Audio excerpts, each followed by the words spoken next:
Por su profunda fe, misericordia y su constante búsqueda de la verdad, San Lucas fue el autor del Evangelio que lleva su nombre y del Libro de los Apóstoles. Según la tradición, compañero de San Pablo. Muchos estudiosos se refieren al Evangelio de San Lucas como al Evangelio de la Misericordia, dado que Lucas, como autor, transmite a un Jesús muy cercano a los pecadores, enfermos, pobres y necesitados. Su obra refleja a Jesús como el Hijo de Dios que vino a salvar lo que estaba perdido. Algunos lo atribuyen a su profesión de médico. Además, él mismo, en el prólogo de su Evangelio, reconoce que toda su obra es fruto de investigación y búsqueda de información hasta hallar a los testigos oculares. Junto a esto nos da el objetivo de su obra, para que conozcas la solidez de las enseñanzas que has recibido.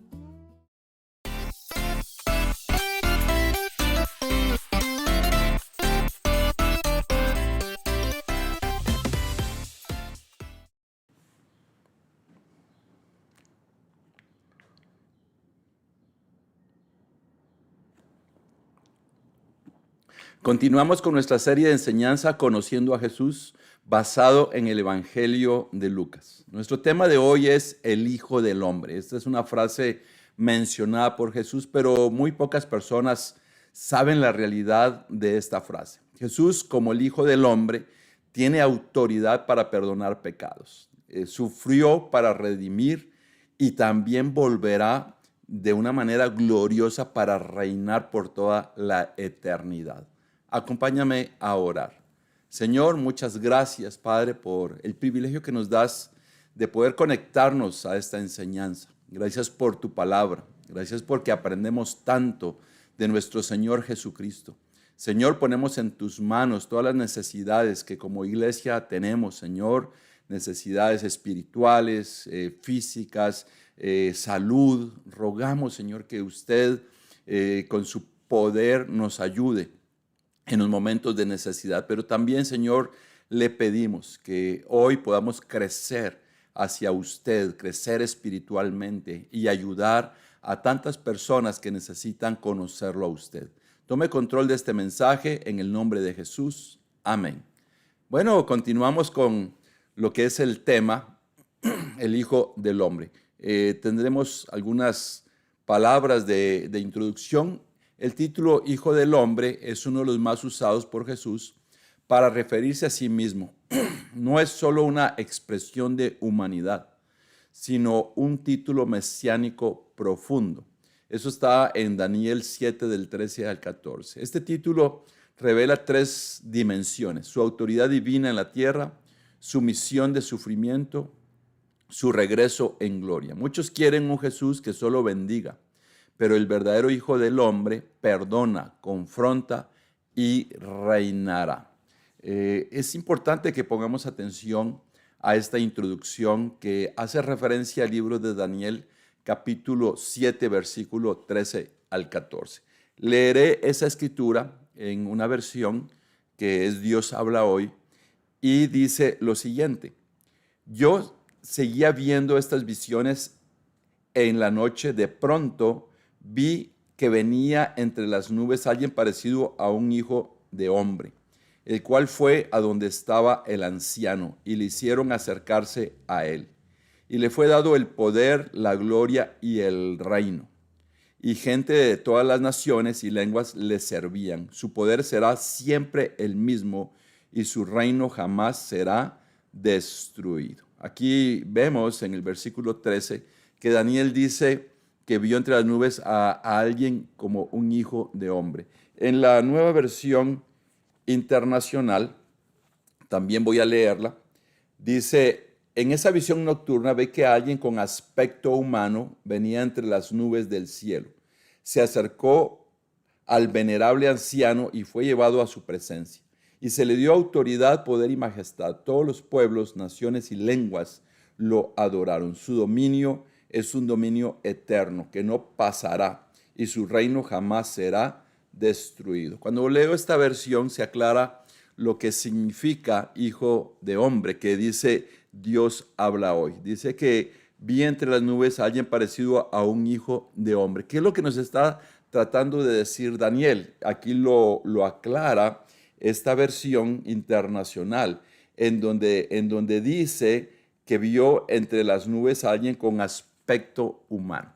Bueno, cuando Jesús se refiere a sí mismo como hijo de hombre, lo que está diciendo es, yo vine con aspecto humano. Lo increíble de todo esto que estamos viendo en este mensaje es que Jesús no solo vino con aspecto humano, sino también vino con un aspecto divino, con el poder que había en él. Por eso desarrollaremos 3 puntos relacionados con esta descripción de Jesús de sí mismo, que se describía como hijo de hombre. El primer punto que veremos es el Hijo del Hombre tiene autoridad para perdonar. Acompáñame al Evangelio de Lucas, en donde veremos algunas escrituras. En este punto veremos Lucas 5:24. Por favor, búscalo en tu Biblia para que podamos ponernos en sintonía. Lucas 5:24, en donde se menciona a Jesús que es el Hijo del Hombre y que tiene autoridad. Dice, pues para que sepan que el Hijo del Hombre tiene autoridad en la tierra para perdonar pecados, se dirigió entonces al paralítico, a ti te digo, levántate, toma tu camilla y vete a tu casa. Aquí hay varias cosas importantes. Jesús dice, el Hijo del Hombre tiene autoridad en la tierra para perdonar pecados. Esto era escandaloso porque solo Dios puede perdonar pecados. Jesús está afirmando su divinidad. El milagro físico, o sea, la sanidad, confirma una realidad espiritual invisible que es el perdón. El término potestad o autoridad implica autoridad legal, delegada y absoluta. Vamos a pensar en este punto.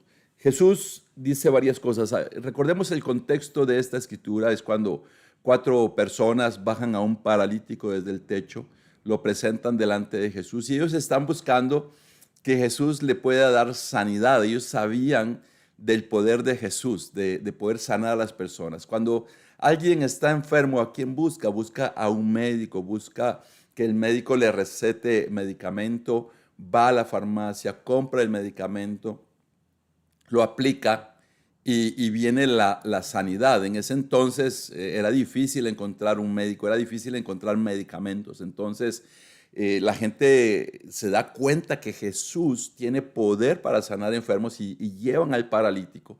Y en medio de este contexto bíblico, de este paralítico frente a Jesús, es donde él dice, pues, para que sepan. Él dice para que sepan. ¿Qué está diciendo? Les está informando. Les está diciendo algo importante a través de este suceso. Él le dice para que sepan, versículo 24, que el Hijo del Hombre, otra vez hace conexión con Daniel 7 del 13 al 14, en donde está diciendo para que el Hijo del Hombre, o sea, yo como humano, ¿verdad? Jesús pudo haber dicho que él era el Mesías o el Cristo, y ellos estaban esperando a un rey político que viniera a liberar al pueblo de Israel, o que dijera a él, yo soy Dios, y lo que iba a pasar es que lo iban a atacar inmediatamente, porque la gente, a cualquiera que se autodenominaba Dios, lo asesinaban a pedradas. Entonces Jesús lo que dice es, aquí yo soy el Hijo del Hombre. Y dice, tengo autoridad. O sea que esto implicaba algo legal, algo delegado, era algo absoluto, donde él no estaba diciendo, es que yo creo que yo puedo. Él decía, yo tengo autoridad. Y algo que él hizo, demostró que podía tener el poder de sanar a esta persona, pero muchas personas están buscando a Dios para que Dios les haga milagros, para que Dios los bendiga, para que Dios resuelva sus problemas. Yo he conocido personas que aún Dios los ha sanado, los ha rescatado, inclusive de la muerte, y no se convierten en las personas más entregadas para hacer la voluntad de Dios. Entonces, aquí Jesús le dice, tus pecados quedan perdonados. Y eso es lo que Él le dijo, a ti te digo, después toma tu camilla y vete a tu casa.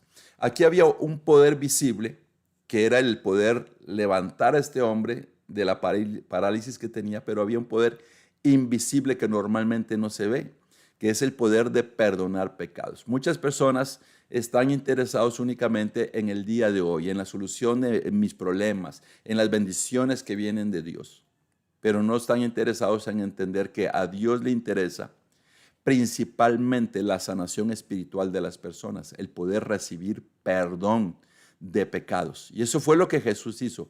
Un poder visible, también respaldado por un poder invisible de perdonar pecados. Nosotros como pueblo de Dios nos hemos entregado a Cristo, abrazamos la fe, fuimos perdonados de nuestros pecados y esto es algo maravilloso en nosotros. Y definitivamente Dios sigue trabajando en nuestras vidas, seguimos pidiendo que Él haga obras increíbles en nuestras vidas, que nos ayude en momentos de necesidad, pero lo principal en nuestras vidas es tener una vida espiritual dedicada a Él. Las personas no es así. Las personas usualmente están buscando a Dios para que les resuelva sus problemas. Y nosotros oramos por personas, oramos para que Dios les ayude en la dificultad, oramos por los enfermos, pero hemos visto personas que han sido sanados físicamente y no han venido a darle ni gracias a Dios. Entonces eso es lo que nos refleja. Una persona que es sanada por Dios, que es sanada, que es librada, muchas veces personas son libradas de la muerte, esa persona debería ser la persona más entregada para hacer la voluntad de Dios. Y esto es lo que nosotros aprendemos de esta parte. Es como un documento de deuda que está marcado como pagado. ¿Qué hace una persona?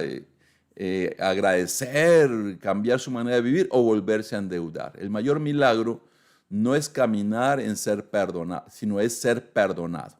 Eso fue lo que pasó con ese paralítico. Ese no fue el mayor milagro, sino fue que él pudiera ser perdonado. Jesús no solo sana cuerpos, Él restaura almas. Eso es algo que debemos de entender hoy en día, que Jesucristo está restaurando almas, no solo sanando, haciendo milagros.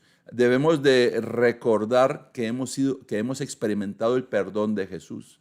Recordemos todo el tiempo eso. Las personas están buscando solo bendiciones o transformación. Tristemente, muchas personas solo están buscando las bendiciones de Dios. Jesús tiene autoridad divina, no solo humana. El perdón es la mayor necesidad del ser humano. Sea como sea, si hay alguna persona que todo le está yendo bien, que no tiene ninguna necesidad material o física, su mayor necesidad es el perdón en su vida. Y si hay una persona hundida en problemas, en situaciones difíciles, su mayor necesidad es el ser perdonado. Y Jesucristo vino para eso. Vino para perdonar nuestros pecados, perdonar el pecado de las personas. La segunda cosa que veremos es que el Hijo del Hombre debe sufrir para redimir. Algo que debemos entender: en el Antiguo Testamento las personas hacían sacrificios para ser perdonados de sus pecados. Entonces vino Jesús y le dijo a este paralítico: tus pecados quedan perdonados. Pero para poder llevar ese perdón a toda la humanidad, Jesucristo necesitaba sufrir para poder redimirnos a nosotros de nuestra vida pecaminosa. Continuamos en el Evangelio de Lucas, capítulo 9, versículo 22. Lucas 9, versículo 22. Dice: el Hijo del Hombre tiene que sufrir muchas cosas y ser rechazado por los ancianos, los jefes de los sacerdotes y los maestros de la ley. Es necesario que lo maten y que resucite al tercer día. En este contexto vamos a ver algunas cosas importantes. Jesús dice: es necesario que el Hijo del Hombre padezca o sufra. Es necesario, esto indica un plan divino, no un accidente. Hay tres elementos que Jesús dice en esta escritura: el rechazo de los líderes religiosos, la muerte o la crucifixión, pero también él expresó que iba a resucitar, que es la victoria que Jesús tuvo para poder darnos la oportunidad de ser rescatados, redimidos y salvados. El Hijo del Hombre no solo reina, primero sufre. Esto rompe la expectativa de un Mesías político. Entonces, veamos lo que Jesús está diciendo. Este versículo se da después de que Pedro dice que Jesús es el Cristo, que Jesús es el Mesías. Cuando Jesús hace la pregunta: ¿y ustedes quiénes piensan que soy yo? Pedro le dice esto a Jesús, y sobre esto Jesús expresa lo siguiente en el versículo 22. Nuevamente conecta Daniel 7, versículo 13 y 14 con ellos, con sus discípulos, y les dice que debía de pasar algo impactante. Dice que tiene que sufrir muchas cosas. En realidad lo que Jesús estaba diciendo es que el costo de darnos la vida eterna, el costo de salvarnos, el costo de perdonar pecados, requería un sacrificio, y el sacrificio era su propia vida. Y él decía que debía de ser rechazado por los ancianos, por los jefes de los sacerdotes y los maestros de la ley. Él fue rechazado por toda la humanidad, pero aquí estaba siendo rechazado por el mundo religioso. Los que tenían poder, autoridad, los ancianos, los sacerdotes, los que oficiaban los servicios en el templo, y los maestros de la ley o los escribas, los que conocían la ley, también ellos lo rechazaron. Y dijo Jesús: y es necesario que lo maten. Es necesario que lo maten. Imagínate, otra vez está hablando del plan divino, que ese es el sacrificio, la crucifixión, pero también dice: y que resucite al tercer día. Esto es lo que el Mesías, el Hijo del Hombre, tenía que padecer, tenía que experimentar. Vemos a Jesús siendo rechazado, siendo humillado. Él vino. Todos esperaban un Mesías político, un Mesías, un rey que conquistaba a los enemigos, que le daba libertad al pueblo de Israel, pero no pensaban en un Mesías, en un Cristo que venía de una manera humilde a ocupar el lugar de la humanidad en el sacrificio para el perdón de pecados. Este fue un plan diseñado por Dios. Es un plan diseñado por Él mismo para darle la oportunidad a la humanidad de ser redimidos. El sufrimiento de Jesús trajo redención, nos trajo la paz con Dios, nos trajo el perdón de nuestros pecados. Hay personas que quieren las bendiciones de Dios, pero no quieren el sufrimiento del reino de Dios. Hay personas que quieren las bendiciones de Dios, pero no quieren el compromiso espiritual. ¿Quién dijo que ser cristiano es fácil? ¿Quién dijo que ser un imitador de Cristo es fácil? Nadie ha dicho esto. Mismo Jesús no ha dicho esto, ni siquiera para sí mismo. Jesús no vino para darnos comodidad. Jesús vino para darnos la promesa de la vida eterna. Un soldado se sacrifica para salvar a otros. Sin cruz no hay corona. El sufrimiento de Cristo es la esperanza del hombre. Veamos el ejemplo. En el ejército, a los soldados se les enseña a dar la vida uno por el otro. De hecho, hay una imagen que viene a mi mente sobre un grupo de soldados a los cuales se les enseña que alguno debe sacrificarse por los demás. Y hay escenas donde está un grupo de soldados y alguien les lanza una granada, y uno de todos se lanza contra la granada, pone su cuerpo contra la granada explota, despedaza su cuerpo, pero él salva a todos sus compañeros de las esquirlas de la granada. Eso es lo que pasa. Una granada tira esquirlas que puede matar a muchas personas, pero ese soldado se sacrifica. Eso es lo que Jesús hizo por nosotros. Nosotros merecíamos esa muerte terrible, pero Jesús es quien se sacrificó. La pregunta es: ¿estoy dispuesto a seguir a Cristo incluso en el sufrimiento? Hay personas que en el sufrimiento dudamos o pueden dudar de continuar siendo fieles a Dios.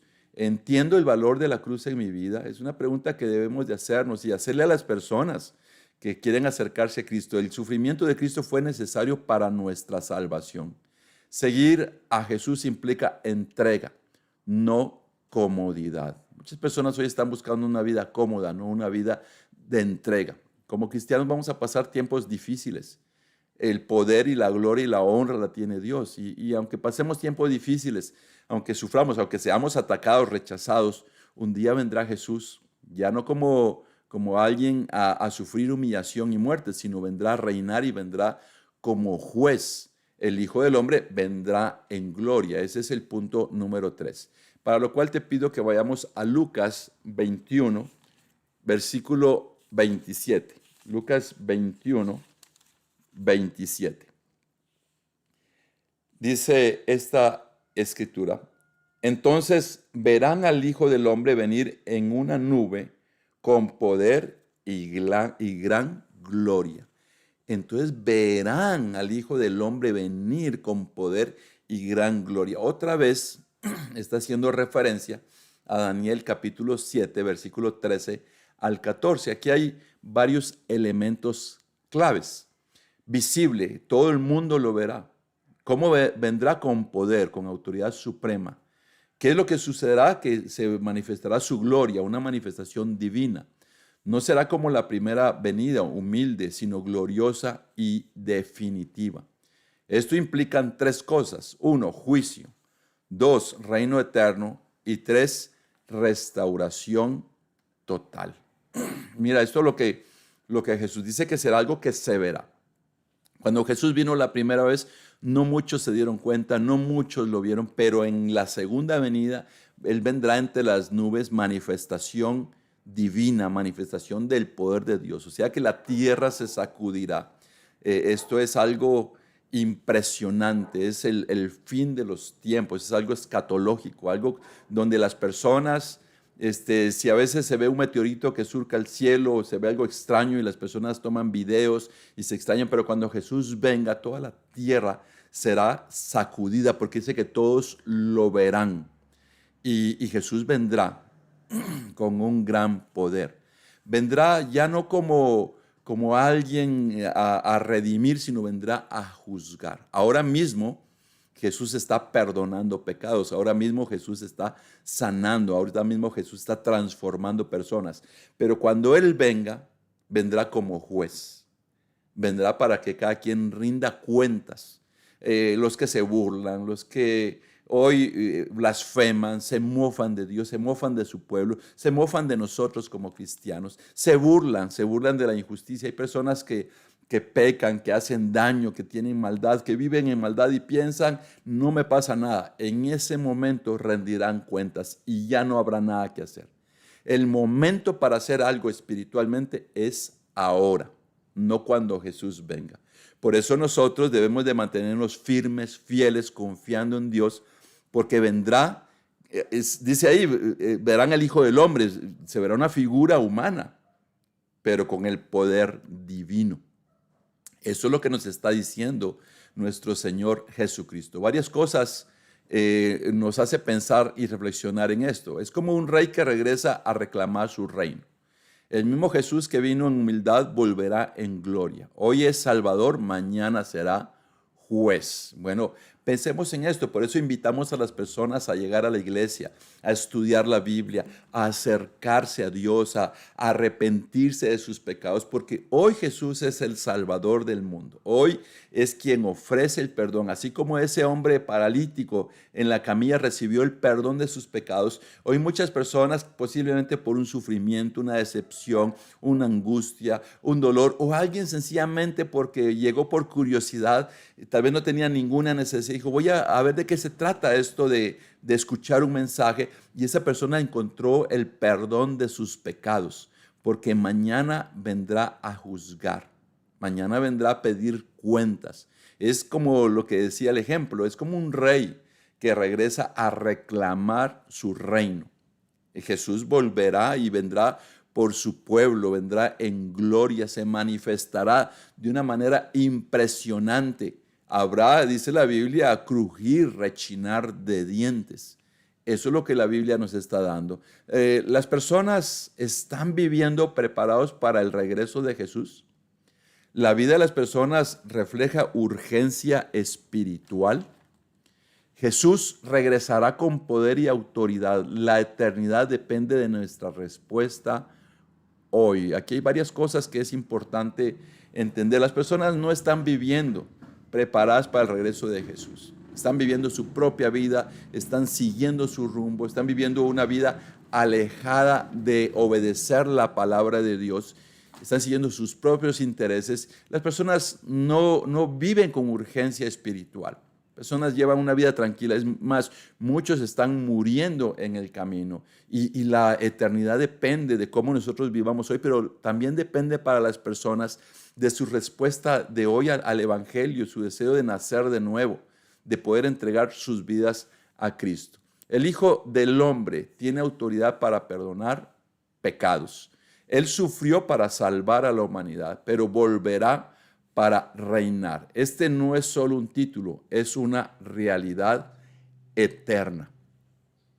Las personas deben recibir su perdón hoy, abrazar la cruz en sus vidas, vivir preparados para su regreso. Mira, muy importante, por eso necesitamos llevar a las personas, no solamente invitarlos, tus problemas van a ser solucionados. No, tus pecados van a ser perdonados. Y no esperes para dentro de un año, para el final de tu vida. Hoy tienes que abrazar la cruz, abrazar ese sufrimiento de Jesús también en nosotros y vivir preparados para su regreso. El nacer de nuevo, el ser bautizados, el ser perdonados de nuestros pecados es solamente el inicio para una nueva vida. Es vivir preparados. Nosotros como cristianos vamos a rendir adoración a Dios porque vivimos preparados. No sabemos ni el día ni la hora. Y las personas que están alejados de Dios ni cuenta se dan muchas veces cuando la vida se les escapa y no tienen la oportunidad de volverse a Dios. El Hijo del Hombre regresará nuevamente por su reino a gobernar y en gloria.